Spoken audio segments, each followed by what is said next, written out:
If you'd told me a year ago that I'd be standing outside a hotel, catching my wife in the arms of another man, I wouldn't have believed you. We'd had our ups and downs like any couple, but I never thought I'd become the guy who doubted everything, who checked up on his own wife. I'd always trusted her, trusted us. But that night changed everything. I remember it so clearly. Every moment burned into my memory. She'd been acting strange for a while, but whenever I asked if something was wrong, she'd just brush me off, tell me it was work stress, or that she was just tired. But that night, when she told me she was going out to meet a friend, something in my gut wouldn't let me ignore it anymore. The little signs, the excuses, all those nights she'd come home late, it suddenly all added up. And as much as I didn't want to be the kind of person who followed their partner, I had to know. So I waited. Watched her leave, followed her at a distance, feeling my stomach twist with every turn she made. And there it was. The hotel. My heart was pounding so hard I thought I'd pass out. I couldn't believe it. I wanted to be wrong, wanted to think I was just being paranoid, that she'd come out and everything would go back to normal. But when I saw her walk out with him, laughing like they didn't have a care in the world, I knew I'd been fooling myself all along. After that night at the hotel, there was no going back. I couldn't erase what I'd seen, couldn't shake the image of her with him, acting like they didn't have a care in the world. But here's the thing. When she got home later that night, she acted like nothing was wrong. Gave me that same tired smile, said her friend had canceled at the last minute and she'd just gone out for a drive to clear her head. I felt my stomach twist. How easily those lies rolled off her tongue, like it was the most normal thing in the world. And I sat there, nodding, pretending to believe her, while my mind was racing with everything I'd just witnessed. I wanted to confront her right there, to tell her I'd followed her, seen everything with my own eyes. But something stopped me. Maybe it was the look in her eyes, so calm and convincing, that made me doubt myself, even though I'd seen the truth. Or maybe it was just that I didn't want to face what would happen next, the mess, the arguments, the fallout. So instead, I stayed quiet, letting her think I was still the clueless husband, trusting and oblivious. But from that night on, everything changed. Every look she gave, every word she said, felt like a lie. I couldn't look at her without wondering what else she was hiding. Couldn't watch her leave the house without feeling that sinking feeling in my gut, wondering if she was running back to him. And the worst part? She seemed completely unfazed, like nothing had changed, like her little secret was safe, and I was none the wiser. It was almost impressive, how easily she switched between being the loving wife and whatever it was she became when she was with him. The signs were all there. I just hadn't wanted to see them. Like the way she'd started working late, coming home with these vague excuses about last-minute projects or meetings that ran over. I'd asked her a few times if everything was okay, and every time she'd give me this look, this reassuring smile, and tell me not to worry, that things were just busy. And like a fool, I believed her. After all, why wouldn't I? She was my wife, the person I'd trusted most in this world. But now, those excuses felt like insults, little lies wrapped in sweet words to keep me off her trail. I started noticing every little thing, the way she'd take her phone with her everywhere, never leaving it unattended for even a second. The way she'd step out of the room to take certain calls, saying it was just work stuff that wouldn't interest me. I'd catch her looking at her screen and quickly putting it down when she saw me watching, her face shifting in that split second before she'd plaster on that fake smile. And every time she did it, every single time, that knot in my stomach grew tighter. I knew something was wrong. I'd seen it with my own eyes. But she acted so normal, so damn convincing, that part of me wondered if I was going crazy. Maybe I'd overreacted, maybe there was some innocent explanation I'd missed. But that image of her, walking out of that hotel, laughing with him, holding his arm, it was like a poison that wouldn't leave my mind. So I did what I'd never thought I'd do. I started paying closer attention, digging into the parts of her life I'd always respected as her own space. I'd catch little details, texts from unfamiliar numbers, receipts for places she'd never mentioned. There was one night when she left her phone on the counter for a split second, just long enough for me to see a message pop up. It was from a number with no name attached, and it just said, "Last night was perfect. Same time tomorrow?" My heart felt like it stopped. I looked up at her, trying to keep my face steady, but inside, I was falling apart. She must have noticed something in my eyes, because she grabbed her phone, laughed it off, and said it was just a wrong number. And again, like the idiot I'd become, I let it go, let her think she'd fooled me. But it didn't stop there.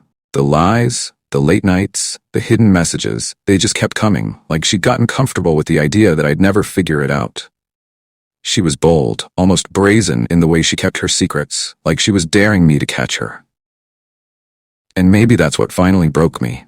The fact that she thought so little of me, thought I'd just keep taking her lies without question, like I was some kind of blind fool. One night, I tried to confront her in my own way. I asked her outright if there was something going on, if there was anything she needed to tell me. I looked her straight in the eye, hoping she'd see the pain there, hoping she'd feel a shred of guilt. But she just laughed, shook her head, and said, "You're being ridiculous. Don't you trust me?" And in that moment, I felt something in me snap. It wasn't just the betrayal, it was the arrogance, the sheer lack of respect. She was so sure she had me wrapped around her finger, so certain that I'd never do anything about it. From then on, I knew I couldn't live like this. I couldn't keep pretending everything was fine while she lied to my face, over and over. So I decided to do what she'd never expect. I played along, let her think I was still clueless, let her believe I'd bought every one of her excuses. But inside, I was waiting for the right moment to show her that I wasn't as blind as she thought. The lies she fed me, the cover stories, the empty smiles, every one of them added fuel to the fire burning inside me. I kept replaying that night at the hotel in my mind, every painful detail. I could see them together, laughing, holding each other, with no regard for the life we'd built, no thought to the pain she was causing. It was a scene I couldn't escape, a memory that haunted every moment of my day. But I kept it to myself, kept it buried deep down. If she was going to act like everything was fine, then so would I. But inside, I was ready. I was done being the fool, done letting her lies control me. And soon, she'd realize just how much she'd underestimated me. She thought she'd gotten away with it, thought her secrets were safe. But she had no idea that her whole world was about to come crashing down. The longer this went on, the more it felt like a game she was daring me to lose. She'd go on with her routines, her usual late nights and work meetings, slipping out the door without a second glance. Each time she left, the knot in my stomach grew tighter, twisting with every lie I'd swallowed. The silence, the betrayal. It was building up inside me, a storm waiting to break. And I was done holding it back. One night, I decided enough was enough. I wasn't going to sit there, wondering, doubting, letting her slip away into the arms of someone else while I just sat back. I knew she'd planned another one of her so-called work dinners, the ones that always kept her out until the early hours. I watched as she got ready, dressing up just a little too carefully, choosing perfume she only used on special occasions. She was going through the motions, putting on a show, and I was the audience she thought would never see through it. I waited until she left, counting the seconds until I could follow without raising suspicion. She'd become predictable, using the same alibis, the same excuses, as if I'd just keep believing every word without question. But this time, I was ready. I followed her at a distance, my heart pounding in my chest, every nerve on edge. I didn't know what I'd do once I got there, didn't know what I'd say. All I knew was that I had to see it for myself, had to confront her with the truth. She led me right to him. As I parked my car, I watched her walk into the hotel, her steps confident, not a hint of guilt or hesitation. It was like she'd already erased me from her life, like I was some ghost she didn't have to think about anymore. I sat there, gripping the steering wheel, feeling the betrayal seep into every part of me. I couldn't believe it, even though I'd known all along. Seeing it made it real in a way I wasn't ready for. I waited outside, watching the door, my heart racing. Minutes felt like hours, every second stretching out as I imagined what was happening on the other side of those walls. I was torturing myself, but I couldn't leave, couldn't walk away without confronting her. And then, just when I thought I couldn't take it anymore, she walked out, hand in hand with him. They looked so casual, so relaxed, like they didn't have a single care in the world. My stomach twisted as I watched her lean into him, laughing, her face lit up with a joy I hadn't seen in months. It was like I didn't exist, like she'd forgotten everything we'd been through, every promise we'd made. They stopped right in front of the hotel, his arm around her waist, her head resting on his shoulder. The sight of it was almost too much, a blow that hit harder than anything I'd ever felt. I knew I couldn't stay silent any longer. I stepped out of my car, my pulse hammering in my ears, the anger boiling over.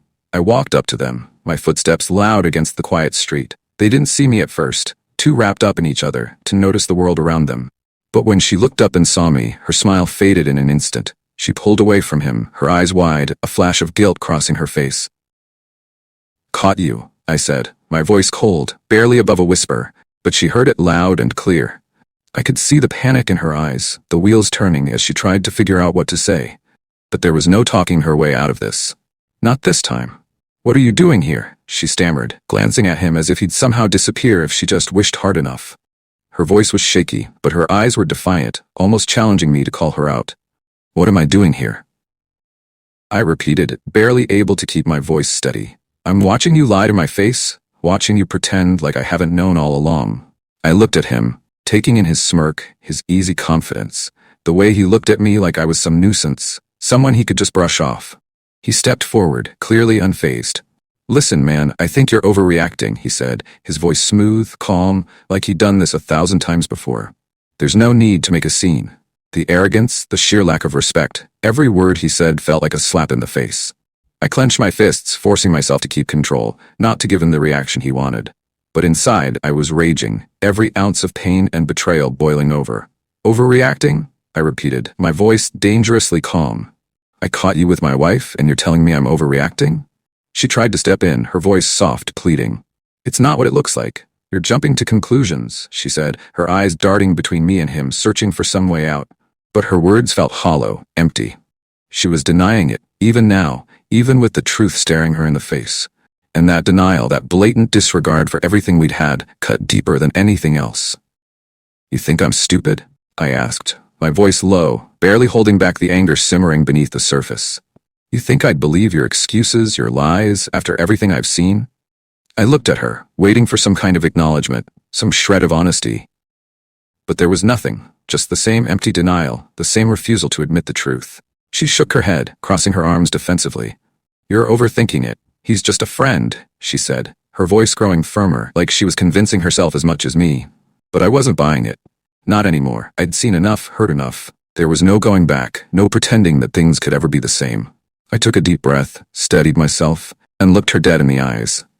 "I deserve the truth," I said, my voice cold, steady. "After everything we've been through, after everything I've given, I deserve that much." She opened her mouth to respond, but nothing came out. She looked down, her hands fidgeting, her defenses crumbling. And in that moment, I realized she'd never admit it, never give me the closure I needed. She'd keep lying, keep pretending, because that was easier than facing the reality of what she'd done. I looked at him, taking in the smug smile on his face, the way he looked at her with a kind of possessive arrogance. I felt a wave of disgust, a bitterness that made me want to walk away, to leave them both standing there, wrapped in their lies. But I wasn't done. Not yet. "Enjoy it while it lasts," I said, my voice hard, unyielding. "Because it won't last forever. People like you don't know how to keep something real." I turned to her, letting her see the disappointment, the betrayal, everything I'd been holding back. "I hope it was worth it," I said, my words heavy, final. "I hope he's everything you wanted." With that, I turned and walked away, leaving them behind, leaving the wreckage of everything we'd once shared. I didn't look back, I couldn't. The pain, the betrayal, it was all too much, too raw. But as I walked away, a strange sense of relief washed over me. I was done. Done with the lies, the excuses, the constant feeling that something was missing. I was free. For the first time in a long time, I felt like I could breathe, like I could finally let go of everything that had been weighing me down. The life I'd thought we'd build, the future I'd envisioned, it was gone, shattered by her betrayal. But somehow, I felt lighter. I was done playing the fool. Done letting her lies define me. I'd given her everything, and she'd thrown it away. But now, I was ready to move forward, ready to rebuild. As I walked away from that hotel, I knew one thing for certain. I deserved better. And I wasn't going to settle for anything less. Walking away from that hotel felt surreal, like I was leaving a part of myself behind with every step. For the first time, I had nothing to lose, no more illusions to cling to. She destroyed them all, piece by painful piece, right before my eyes. I thought the truth would bring relief, maybe even a twisted kind of closure. But the reality of what I just witnessed sat heavy in my chest, as if a weight had taken up permanent residence there, refusing to let go. When I got home that night, the silence in the house was deafening. Everything was exactly where she'd left it, her shoes by the door, her jacket hanging on the back of the chair, her favorite mug on the counter. Each of those little things, each ordinary item, felt like a reminder of the lies she'd woven so easily. I stared at the life we'd built, the home we'd filled with memories, and all I felt was emptiness. I sat on the edge of our bed, my hands resting on my knees, just breathing, trying to let it all sink in. But my mind kept racing, replaying every moment from the hotel, every lie she'd told, every time I believed her without question. It felt like a movie I couldn't turn off, one that was stuck on repeat, playing over and over until I thought I'd lose my mind. I kept asking myself, why didn't I see it sooner? How did I let it go this far? I'd ignored every red flag, every sign that something was wrong. I'd trusted her completely, given her the benefit of the doubt, even when everything in my gut told me she was hiding something. And now, sitting here alone, surrounded by the remnants of our life together, I felt like a fool. The days that followed were some of the hardest of my life. She'd come home, put on her usual smile, and act like nothing had happened. She'd tell me about her day, ask about mine, as if everything was perfectly normal. And I played along, not because I wanted to, but because I couldn't bring myself to face the confrontation again. I was drained, emotionally spent, too tired to go through it all once more. But her lies, her deceit, they poisoned everything. Every word she said felt like a slap, a reminder of the betrayal lurking beneath her perfect facade. I'd watch her talk, watch her laugh, and all I could see was the woman who'd looked me in the eye outside that hotel and denied everything, even when the truth was staring us both in the face. At night, I lay awake, the silence of the house pressing down on me, filling the room with a weight I couldn't escape. My mind kept going back to the little things, the moments we'd shared, the plans we'd made, and I wondered how much of it had been real. How many of those memories were just stories she'd crafted to keep me in the dark? How many promises had she broken? How many lies had she told, just to keep her secret life hidden from me? Friends started to notice the change in me, the way I'd gone quiet, the way I seemed distant. They'd ask if everything was okay, if there was something on my mind. I'd force a smile, tell them everything was fine, because I couldn't bear the thought of explaining it, of admitting out loud that the woman I'd loved had betrayed me. The thought of seeing that pity in their eyes, that sympathy, felt like salt in a wound that was already too raw. And the more I thought about it, the angrier I became. I'd given her everything. My trust, my loyalty, my love. I'd been there for her, supported her, built a life around her. And in return, she'd treated me like a joke, like someone she could fool with a smile and a well-timed excuse. The betrayal cut deep, but the disrespect, the sheer arrogance of her lies made my blood boil.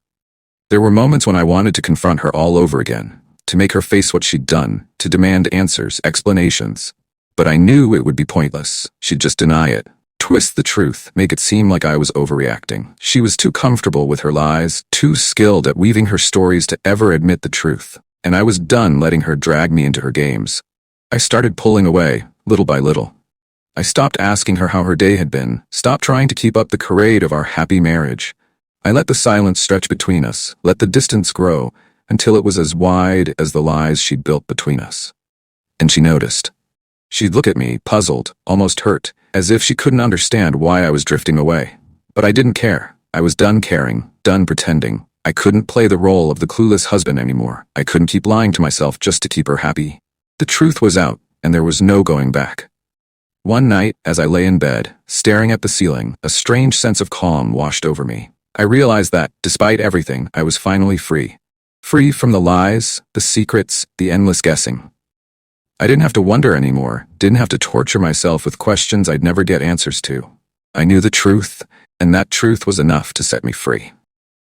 The next day, I started packing up her things. I took down the photos, cleared out the reminders of the life we'd once shared, and put it all in boxes.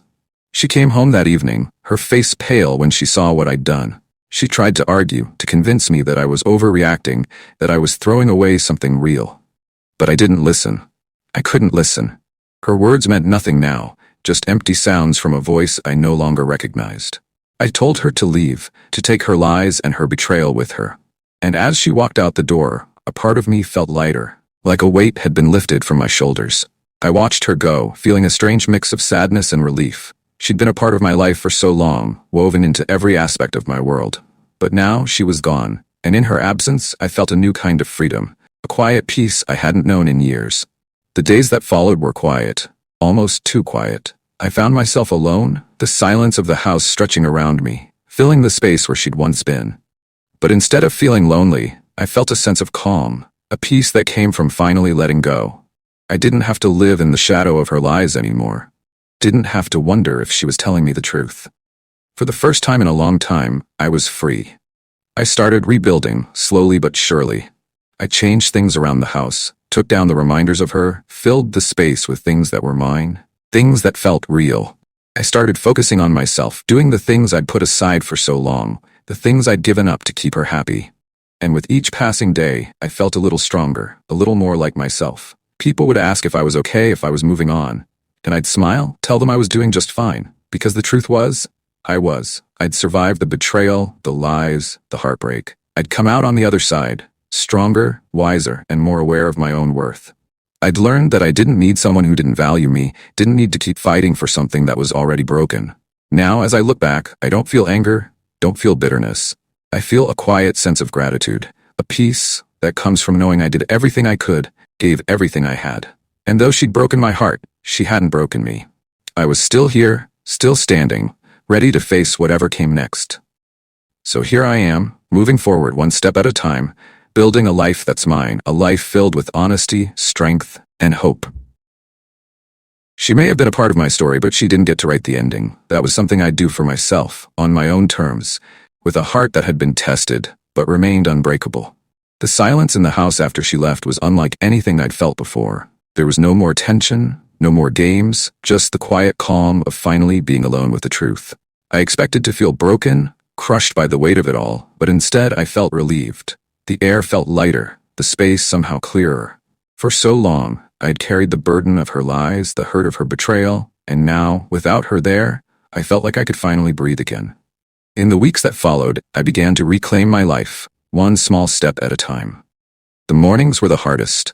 I'd wake up and instinctively reach over to her side of the bed, only to find it empty, cold. But as the days passed, I started to see that emptiness differently.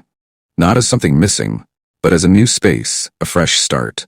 I began filling that space with things that were mine alone, things that brought me a sense of calm and comfort. I got rid of the last remnants of her presence, packed away the pictures, the gifts, anything that reminded me of the life we'd once shared. Each item felt like a weight lifting off my shoulders, a small piece of closure as I let go of the past. I realized that the memories we'd made together, the moments I'd once cherished, didn't have the same hold over me anymore. They were just fragments of a story that had ended. A chapter I was finally ready to close. Friends and family reached out, offering words of support and sympathy. Some wanted to know what had happened, why things had fallen apart. But I kept the details to myself, letting them assume whatever they wanted. I didn't need to explain myself, didn't need to relive the betrayal over and over. This journey, this process of moving on, was mine alone. I didn't owe anyone an explanation. I found myself embracing the freedom that came with solitude, discovering a kind of strength I hadn't known before. The pain was still there, like a scar that hadn't fully healed, but it was no longer the defining part of me. I could feel myself growing, evolving, shedding the weight of the past as I stepped into this new version of myself. One evening, as I sat alone in the quiet of my home, I looked around and realized how different everything felt. The rooms, once filled with memories of her, were now just spaces. Blank canvases waiting for new experiences, new memories that were truly mine. I took a deep breath, letting the silence wash over me, and felt a sense of peace settle in. This was my life now, my chance to rebuild from the ground up. I started setting new goals, focusing on things I'd always wanted to do but had put aside for her. I took up hobbies I'd forgotten, things that brought me joy and a sense of purpose. I reconnected with old friends, rekindled relationships that had drifted over the years, and found comfort in their support. Each step, each small act of reclaiming my life, felt like a victory. A reminder that I was more than the hurt she'd left behind. As I moved forward, I realized something important. I didn't need anyone else to define my worth, didn't need validation from someone who hadn't valued me. Everything I needed was already within me. The strength, the resilience, the ability to love and trust again.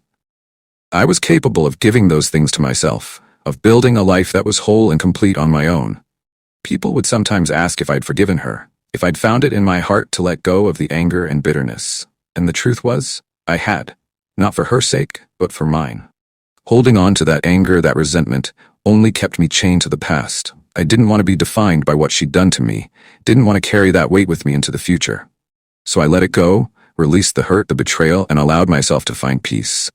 In time, the pain faded, replaced by a quiet strength, a resilience that came from surviving something so deeply hurtful. I looked at myself in the mirror one morning, really looked, and saw someone I could be proud of. Someone who had been through hell and made it out the other side, stronger, wiser, and more aware of his own worth.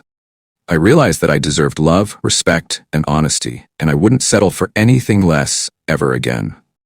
I promised myself that the next time I gave my heart to someone, it would be to someone who truly valued it, who saw me for who I was and cherished that. Until then, I was content with myself, with the life I was building, one small step at a time.